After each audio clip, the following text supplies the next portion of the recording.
Uh, Damien Harchard, he got a question.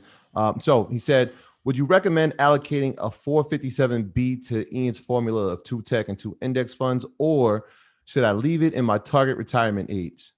To my target retirement age. I'm 42 and I'll be able to retire at 55. I think it's a great question for Rashad to answer, being an advisor. I mean, I think regardless of what you're in, like, I think you kind of like splitting hairs, but like, Rashad, what do you think?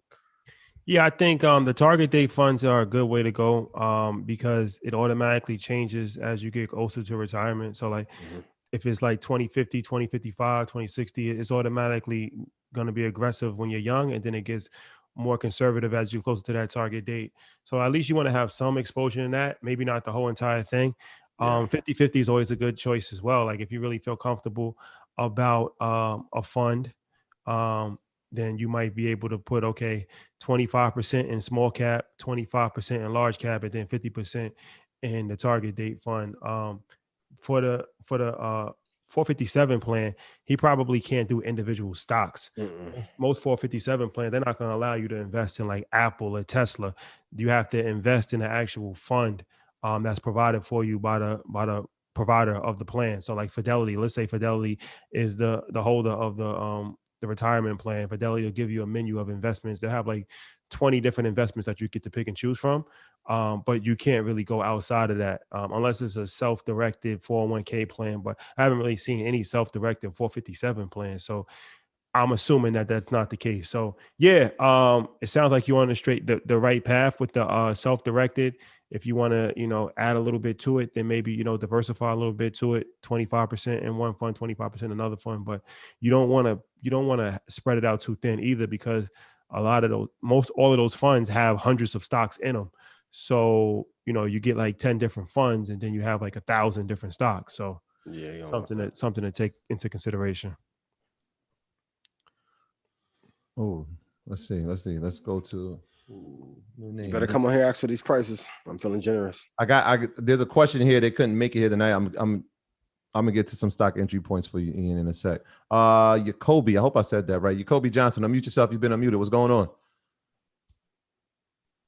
Peace, bro. Appreciate what y'all do for the culture. I have two questions. I have one for Rashad and one for Ian. Rashad, I have been practicing finances for about 3 years. Is it worth me getting my Series 63 and 7? It depends on what you're trying to do. If you want to be a financial advisor and invest people's money in individual stocks, more sophisticated investments, then the Series 7 will definitely help. If you want to just stick with, annuities, mutual funds, then you need a Series 6. But if you're going to get a Series 6, you might as well get a Series 7, in my opinion. Because my firm wants to push mutual funds, and I'm not really a big fan. Yeah, so like everybody's practice is different. There's some people that only do insurance and they don't need a securities license at all. So it's up to you. I really don't want to give you like a blanket answer on that, but it really just depends on where you want to take your career. If that's the main focus of yours, is to become an asset manager and to get a lot of money of assets under management, and that's really your goal, to kind of build that book of business, then yeah, you want to go ahead and do that, because it's going to help you in the long run. Well, you can't even invest people's money if you don't have a 6 or a 7. So but if you have the 7, it's definitely going to help you a little bit more in the long run than if you have a 6. All right, awesome, appreciate that. And Ian,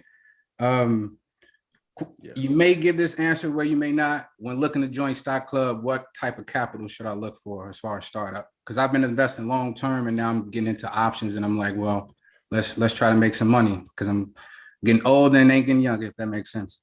Well, I don't cover options in Stock Club. Okay.